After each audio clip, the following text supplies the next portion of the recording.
Hello प्यारे बच्चों, सभी को नमस्कार। राधे राधे, जय श्री कृष्णा। कैसे होंगे? मस्त होंगे। तो आज एक सुबह की शुरुआत करते हैं एक नई कहानी के साथ और एक नई चीज के साथ। देखिए प्यारे बच्चों, हर सुबह एक नया मौका होता है अपने सपनों को साकार करने के लिए, अपने सपनों के बारे में सोचने के लिए और अपने जीवन के बारे में सोचने के लिए। अपने जीवन को अच्छा बनाना चाहते हो तो रोज एक नया संकल्प लेके अपने दिन की शुरुआत करें और आगे बढ़ें। इसी चीज के साथ आज हम आपके सामने प्रेजेंट है। मैं प्रवीण सिंह लेके आया हूँ आपके सामने एक ऐसा सेशन जिसके बारे में बात करेंगे क्लास 9th और 10th के सिलेबस की। देखिए प्यारे बच्चों, मां सरस्वती प्रतिभा खोज परीक्षा जो 28 अप्रैल को आयोजित होगी, उसके सिलेबस के सारा पाठ्यक्रम का जो विश्लेषण था वो हमारे यूट्यूब चैनल पे हमारे सारे फैकल्टी द्वारा। आज हम बात करेंगे साइंस के सिलेबस के बारे में। देखिए प्यारे बच्चों कि जो हमारा ग्रुप बी है, उस ग्रुप बी में क्लास 9th और 10th को रखा गया। ये चीज आपको पहले पता होगी, अगर नहीं पता है तो मैं आपको बता देता हूँ कि जो हमारा ग्रुप बी है उस ग्रुप बी में क्लास 9th और क्लास 10th को रखा गया है। और आज हम इस क्लास के साइंस के सिलेबस की बात करेंगे। किसकी बात करेंगे प्यारे बच्चों? बोलिए नन्हे मुन्ने बालक बालिकाओं, बोलिए। आज हम जिस सब्जेक्ट के बारे में बात कर रहे हैं वो है साइंस। यानी कि इस एग्जाम के अंदर साइंस का सिलेबस क्या रहेगा और साइंस की क्या क्या टॉपिक्स जो है हमने इसमें शामिल किए पेपर के अंदर, उसके बारे में बात करेंगे। नंबर ऑफ क्वेश्चंस कितने आएंगे, सर फिजिक्स का पोर्शन कितना है, केमिस्ट्री का कितना है, बायोलॉजी का कितना है, इन सारी चीजों के बारे में आज हम डिस्कस करने के लिए यहाँ पे प्रेजेंट है। तो शुरू करते हैं आज की कहानी को, आज के सफर को यहाँ से स्टार्ट करेंगे। देखिए सबसे पहले आप लोगों को पता हो तो मैं आपको बता देता हूँ कि इस सिलेबस को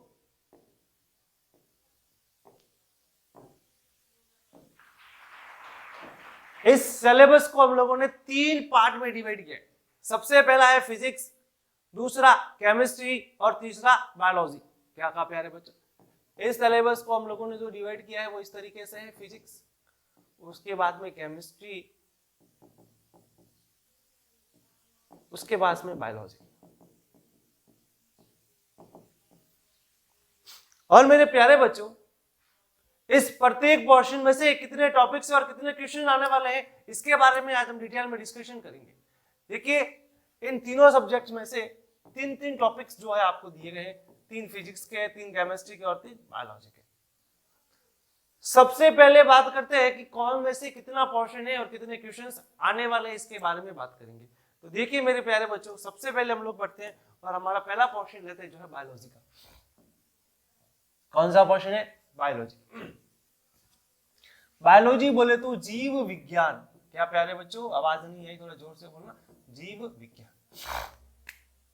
जीव विज्ञान के ये 3 वाले टॉपिक्स जो है वो हम लोगों ने इसमें इंक्लूड किए। सबसे पहला है कोशिका के बारे में, यानी कि जीव विज्ञान का जो पहला चैप्टर है या पहला टॉपिक है वो क्या है बच्चों? कोशिका। और इस चैप्टर में से आपसे जो क्वेश्चन पूछे जाएंगे वो ये पूछे जाएंगे कि कोशिका क्या होती है, उसके रिगार्डिंग जितनी भी जनरल इंफॉर्मेशन है कोशिका की वो सारी की सारी पूछी जाएगी। उसके बाद में इसके टाइप्स क्या क्या होते हैं, इसके फंक्शंस क्या क्या होते हैं, इसकी वर्किंग्स क्या क्या होती है और इसका क्या रोल है हमारे बॉडी के अंदर, उन चीजों के बारे में कोशिका के रिगार्डिंग जितने भी क्वेश्चन बन सकते हैं आपकी किताब में जो दे रखा है उसके रिलेटेड ही क्वेश्चन बनेंगे और वही क्वेश्चन आपके इसके अंदर डालेंगे। तो ये बात करी हमने कोशिका की कि कोशिका की जनरल इंफॉर्मेशन क्या होती है। हम लोग जानते भी हैं कि कोशिका जो होती है हमारे शरीर की मूलभूत इकाई और पार्ट भी होता है, और इसकी जितनी भी फंक्शनिंग आती है हमारे बॉडी के अंदर वो सारे रिलेटेड जितने भी अच्छे से एग्जाम्स के क्वेश्चन बनते हैं उनके बारे में डिटेल में और अच्छे से हम लोग जो व्याख्या भी करेंगे और अच्छे से क्वेश्चन को बिल्कुल डीपली जाते हुए बहुत प्यारे प्यारे क्वेश्चन निकालेंगे। उसके बाद में जो दूसरा चैप्टर आता है वो आता है आनुवंशिक। तो सबसे पहले जानेंगे आनुवंशिक क्या होता है। जो पीढ़ी दर पीढ़ी जो चीजें रिपीटेशन हो रही है हमारे ह्यूमन बॉडीज के अंदर, हमारे पेरेंट्स के अंदर जो चीजें आ रही है चल के, उनके बारे में उनकी जो जनरल इंफॉर्मेशन होगी, उनकी जो जनरल डेफिनेशन होगी, यानी कि जनरल डेफिनेशंस क्या होती है उसके बारे में बात करेंगे। फिर इसकी इंफॉर्मेशंस, इसकी वर्किंग, इसके एडवांटेजेस क्या क्या है और क्या क्या एप्लीकेशंस यूज होती है, कैसे ये पीढ़ी दर पीढ़ी जो है वो संतति में विकास करता है या क्या क्या चीजें उत्पन्न करता है, उसके बारे में भी आनुवंशिकता में जानेंगे। और इससे रिलेटेड जितने प्यारे प्यारे और अच्छे क्वालिटी के सवाल बनते हैं, उसके बारे में भी हम लोग बात करते हुए आपके सामने जो है वो खूब सारे क्वेश्चंस लेके आएंगे, अच्छे अच्छे प्यारे क्वेश्चंस लेके आएंगे। उसके बाद में बात आती है जनरल साइंस की, यानी कि आपके बायोलॉजी के अंदर क्या क्या जनरल चीजें जो रिलेटेड है साइंस से रिलेटेड, यानी कि आपके जीव विज्ञान से रिलेटेड, उसके बारे में बात करेंगे। तो सबसे पहले ये खाद्य श्रृंखला के खाद्य पदार्थ जो होते हैं उनसे जो बनने वाली श्रृंखलाओं के जो टाइप्स है और उनके जो जो विस्तार है उनके बारे में बात करेंगे, और फिर उनसे जो जाल बनते हैं उनके बारे में बात करेंगे, जो होंगे खाद्य जाल, जो आपकी किताब के अंदर भी दे रखे होंगे और उनको आपको अच्छे से पढ़ना है। फिर होता है मानव जन्म, कि मानव के अंदर कैसे जन्म होता है और क्या प्रोसीजर होता है, क्या क्या चीजें होती है, क्या क्या फैक्टर्स होते हैं, क्या क्या चीजें और हो सकती है, उन चीजों के बारे में रिगार्डिंग जितना भी डिटेल मेथड्स होता है, डिटेल्स के अंदर जो है वो क्वेश्चन जो हम लोग डिस्कस करेंगे कि मानव के जो रिप्रोडक्शन सिस्टम होता है उस रिप्रोडक्शन सिस्टम के बारे में कंप्लीटली अच्छे तरीके से बात करते हुए उसकी क्या क्या वर्किंग होगी, क्या क्या प्रोसीजर होंगे, वो सारे मेथड जो है वो मानव जन्म के अंदर, इससे रिगार्डिंग जितने भी क्वेश्चन आएंगे। ये 3 पोर्शन जो है वो 10 मार्क्स के रहेंगे, यानी कि 10 मार्क्स के रहेंगे, सॉरी बच्चों। इसमें से जो नंबर ऑफ क्वेश्चंस आने वाले हैं वो टोटल 20 क्वेश्चन है, इसमें 7 या 8 क्वेश्चन जो आपके बायोलॉजी के होने वाले हैं, यानी प्रत्येक चैप्टर में से 2 क्वेश्चंस जो है वो डाले जाएंगे। यानी कि कोशिका के रिगार्डिंग जितने भी क्वेश्चन बन सकते हैं उनमें से 2 अच्छे क्वेश्चन आपको दिए जाएंगे। उसके बाद में अनुवांशिकता से रिलेटेड 2 अच्छे क्वेश्चन और जनरल साइंस जो है उससे रिलेटेड 2 अच्छे क्वेश्चन जो आपको डाले जाएंगे। टोटल नंबर ऑफ क्वेश्चन 6 या 7 के अप्रोक्स मैंने आप लोगों को बता दिए, इतने क्वेश्चन हम लोग डालेंगे। उसके बाद बात करते हैं chemistry. Chemistry is that chemistry कहा जाता है ना। तो रसायन विज्ञान के बारे में बात करें तो रसायन विज्ञान से संबंधित क्या क्या टॉपिक्स है वो ये पर टॉपिक्स मैंने आपको लिख दिए। देखिए सबसे पहला टॉपिक जो हम लोगों ने बात की वो की अम्ल, सार तथा लवण, एसिड, बेस और सॉल्ट, यानी कि अम्ल क्या होते हैं, ठीक है, अम्ल की क्या क्या वेराइटीज होती है, क्या क्या टाइप्स होते हैं, क्या क्या रिएक्शंस होती है, उसी के रिलेटेड इसका जो रोल होता है लिटमस पेपर के साथ में वो कैसा होता है, पीएच के साथ में कैसा होता है, उसी के रिगार्डिंग अम्ल की बात करेंगे। और ये सेम चीज है किसके बारे में बात करेंगे, सार के बारे में। और उसके बाद साल्ट जो होता है वो अपने आयनों में टूटता है, तो कैसे कैसे आयंस इसमें होते हैं, पॉजिटिव आयंस का क्या रोल होता है, नेगेटिव आयंस का क्या क्या रोल्स होता है, इस तरीके से साल्ट की भी basic working, functioning, types, reactions, उसके बारे में डिस्कस करने वाले हैं। उसके बाद में दूसरा है आपका पदार्थ और उसके प्रकार, कि पदार्थ क्या क्या होता है, किस तरीके से उसकी जो क्रियाएं होती है और किस तरह से उसका रिलेटिव मटेरियल जो हम लोग यूज करते हैं और उसके क्या क्या टाइप्स होते हैं, उन सारे टाइप्स की फंक्शनिंग और वर्किंग कैसे होती है, रिएक्शन प्रोसीजर क्या होता है, वो सारा का सारा इसके अंदर डिस्कस करने वाले हैं। उसके बाद में परमाणु के कौन कौन से मॉडल्स हैं, क्या परमाणु जब हम पढ़ते हैं, जब हम लोग थॉमसन का मॉडल पढ़े, बोर का पढ़े, रदरफोर्ड का पढ़े हैं, तो उस मॉडल्स के क्या क्या रोल्स होते हैं, उसके क्या क्या हमारे पास में मैथमेटिकल विश्लेषण आता है, क्या क्या चीजें आती है उसके बारे में, और वैलेंसी क्या क्या होती है, यानी किसी भी पदार्थ की वैलेंसी, यानी कोई भी एटम होता है उस एटम के आउटर सेल से हम जो नंबर ऑफ अनपेयर्ड इलेक्ट्रॉन निकालते हैं आउटर सेल के अंदर से, वो उसकी कोवैलेंसी अर्थात वैलेंसी का ही रोल निभाता है। तो उस वैलेंसी के बारे में पढ़ेंगे कि वैलेंसी क्या क्या होती है, संयोजकता क्या होती है, उस संयोजकता का क्या क्या रोल होता है। इसमें से भी हम 2-2 क्वेश्चन देंगे, ज्यादा नहीं देंगे, 2 क्वेश्चन इसमें से, 2 क्वेश्चन इसमें से और 2 क्वेश्चन इसमें से। उसके बाद में बात करते हैं आपकी प्यारी अच्छी डायनामिक चीज, दैट इज फिजिक्स, भौतिक विज्ञान के चैप्टर्स के बारे में बात करें तो भौतिक विज्ञान से रिलेटेड क्या क्या चीजें हम लोगों ने एग्जाम में डाली है और क्या क्या क्वेश्चन आपके आने वाले। देखिए 3 टॉपिक मैंने लिए, ज्यादा नहीं है। सबसे पहले बात की मैंने गति बोले तो मोशंस के बारे में, उसके बाद में प्रकाश बोले तो लाइट के बारे में, और विद्युत बोले तो इलेक्ट्रॉन के बारे में। ये 3 चीजें हम लोगों ने जो वो डिस्कस की है इस हमारे सिलेबस के अंदर। सबसे पहले हम लोगों ने जो बात करेंगे वो करेंगे मोशंस के बारे में, कि गति क्या होती है। आप लोगों को भी पता होगा कि किसी के भी पोजीशन में जो चेंज आता है, किसी के स्थिति में जो बदलाव आता है या परिवर्तन होता है, वो मोशंस कहलाता है। मोशन के लिए एक रेफरेंस फ्रेम की आवश्यकता होती है।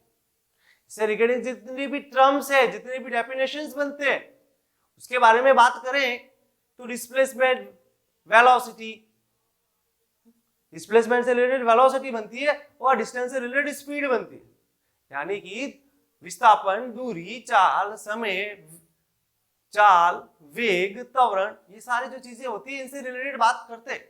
और फिर जब त्वरण नियत होता है तो गति की समीकरण लगती है 3, उसके बारे में भी बात करते हैं।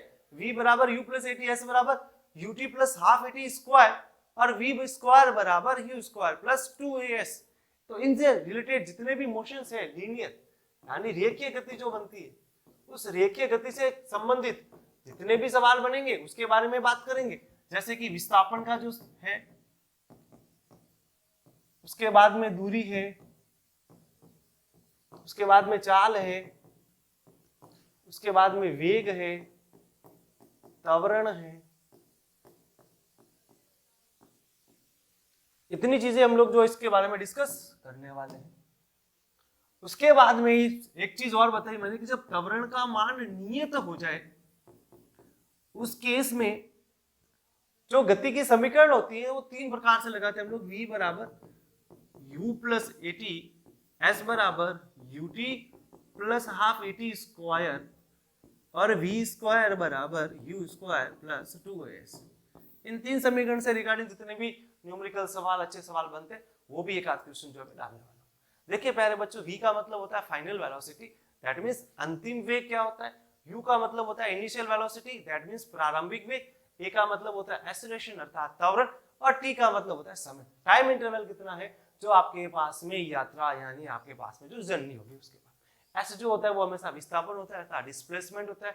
u और t सेम आगे बाकी सारी चीजें सेम है। इस तरीके से ये हमारे पास में सबसे पहले मोशन चैप्टर अर्थात गति के बारे में क्या क्या चीजें और क्या क्या क्वेश्चन आने वाले हैं उसके बारे में बात करेंगे। इससे में 2 या 3 क्वेश्चन आ सकते हैं, एक क्वेश्चन एक्स्ट्रा आएगा। अब जो चैप्टर से कि दुनिया में जितनी भी चीजें, ये आपका भाई आपको दिखाई दे रहा है बिल्कुल, वो भी लाइट की वजह से अर्थात प्रकाश की वजह से दिखाई दे रहा है। तो इस दुनिया में सारी चीजों का एग्जिस्टेंस जो होता है और उन्हें देखने के लिए जिस चीज की रिक्वायरमेंट होती है दैट इज विजिबल रीजन, जो स्पेक्ट्रम का पार्ट है। और ये पोर्शन जो हमें दिखाई दे रहा है वो केवल और केवल लाइट के कारण दिखाई दे रहा है, प्रकाश के कारण। और आपको पता है लाइट जो होता है, प्रकाश जो होता है वो इलेक्ट्रोमैग्नेटिक वेव्स होता है, ये कहीं पर भी ट्रैवल कर सकता है, इसको किसी भी मीडियम की रिक्वायरमेंट नहीं होती।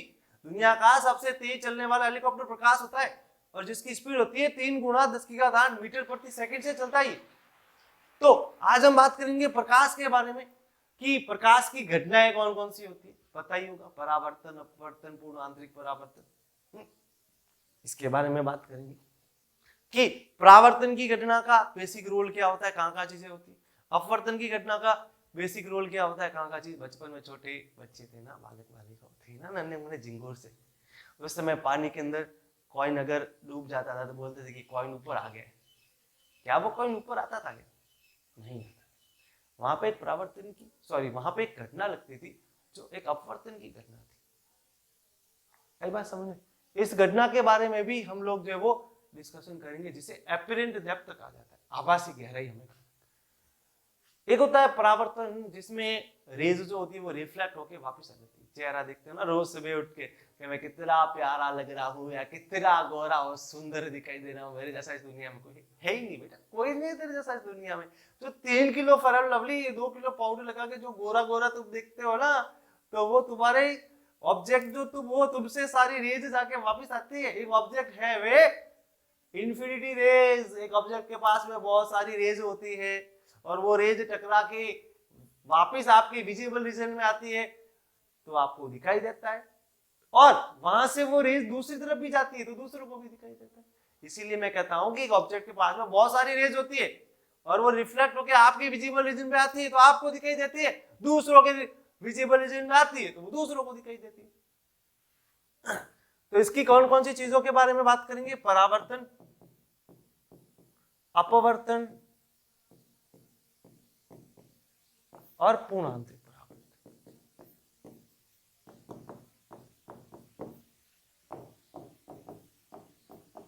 ये बेसिकली 6 और 7 में भी चैप्टर थोड़ा सा डिस्कशन है और इसी चैप्टर को आप लोग 10th क्लास में भी पढ़ते हो, 12th क्लास में भी पढ़ते हो। तो ये बेसिक सा रहेगा, इसका लेवल 10th का हल्का सा रहेगा, लेकिन जो आप पिछली क्लास में पढ़ के आए 6 से 9 में बेसिक इंफॉर्मेशन पढ़ के उतना ही लेवल रहेगा। ठीक है, तो 9th वाले घबरा जाएंगे सर ये तो 10th क्लास का चैप्टर है, हम कैसे पढ़े। अरे बेटा परावर्तन नहीं पता, रोज सुबह तैयार होता है गुड़े, खुद को नहीं देखता क्या है। अपवर्तन तुमने हम चीजों के आर पार देखते हैं, ट्रांसपेरेंट सीट या ट्रांसपेरेंट ग्लास के अलावा ये नहीं पता तेरे को। तो बेसिक रहेगा, ज्यादा इसमें से डीपली 10th क्लास का बहुत मिनिमम कोशिश करें, कम रहेगा। इसका सवाल आएंगे 2 इलेक्ट्रो, ये प्योर 10th क्लास का चैप्टर है। और जो बच्चे अभी 9th में हैं, अभी एटलीस्ट उनके एग्जाम भी खत्म हो जाएंगे, तो वो 10th की तैयारी करेंगे, तो थोड़ा सा इलेक्ट्रो के बारे में देखना कि विद्युत क्या होता है। तो विद्युत में इसमें बेसिकली हम धारा के बारे में पढ़ेंगे। तो यहाँ पे जो सारा डिस्कशन होने वाला है वो विद्युत धारा के बारे में होने वाला है कि धारा कैसे बहती है, धारा किसके कारण आती है। तो धारा इलेक्ट्रॉनों के कारण आती है, इलेक्ट्रॉन चलते हैं तो धारा चलती है, ठीक है। धारा का सूत्र क्या होता है, इलेक्ट्रिकल पोटेंशियल क्या होता है, विद्युत विभवांतर कैसे जनरेट होता है, और उस विद्युत विभवांतर से धारा कैसे आती है, उनमें क्या रिलेशंस होता है, ओम का नियम क्या होता है, ठीक है। उसके बाद में प्रतिरोध होता है, तो प्रतिरोध के क्या क्या गुण होते हैं, प्रतिरोध के क्या क्या प्रकार होते हैं संयोजन के, और जिससे धारा में क्या संबंध आता है और हमारे वोल्टेज में क्या संबंध आता है, उसके बारे में भी विद्युत धारा में बात करते हैं। तो विद्युत धारा के रिगार्डिंग अगर हम बात करें,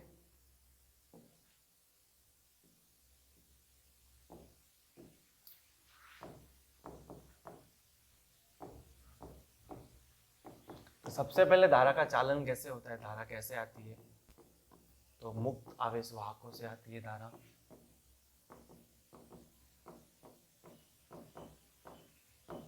ठीक है, उसके बाद में धारा का सूत्र क्या होता है, मात्रक क्या होता है, इस तरीके से विभवांतर क्या होता है, विभवांतर का धारा के साथ में संबंध क्या होता है, जो ओम्स कहलाता है, सीधा लिख दो ओम का नियम क्या होता है। ओम के नियम के बाद प्रतिरोध और उनके संयोजन जो होते हैं, श्रेणी क्रम संयोजन और समांतर क्रम संयोजन।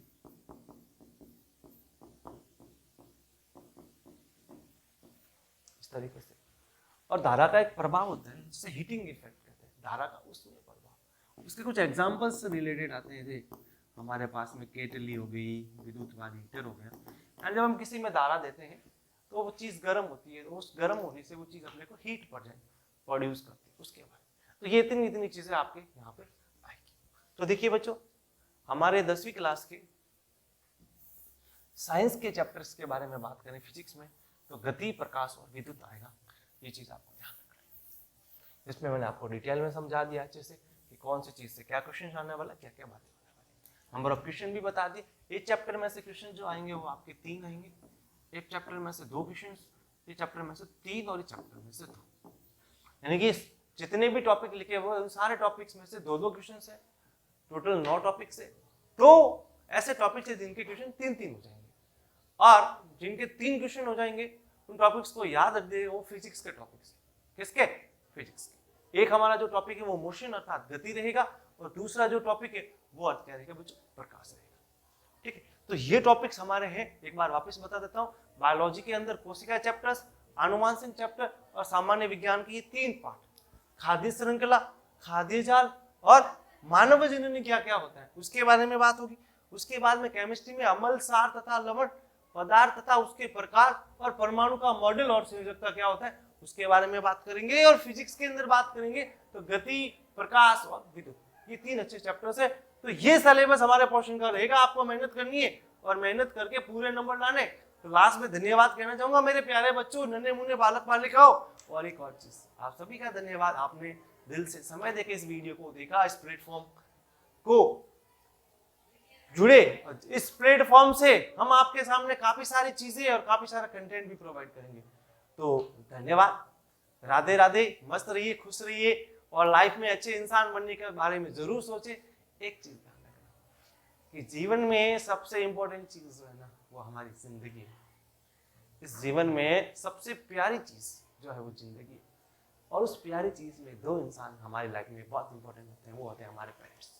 अपने पेरेंट्स का आदर करिए, रोज अपने माता पिता को प्रणाम जरूर करिए, आपके जीवन में बहुत अच्छा बनेगा और आपके जीवन में बहुत सारी अच्छी खुशी आएगी। इसी के साथ में सेशन को जो है वो समाप्त करता हूँ। जुड़े रहिए हमारे साथ में और काफी अच्छी चीजें के बारे में बातें करें। धन्यवाद।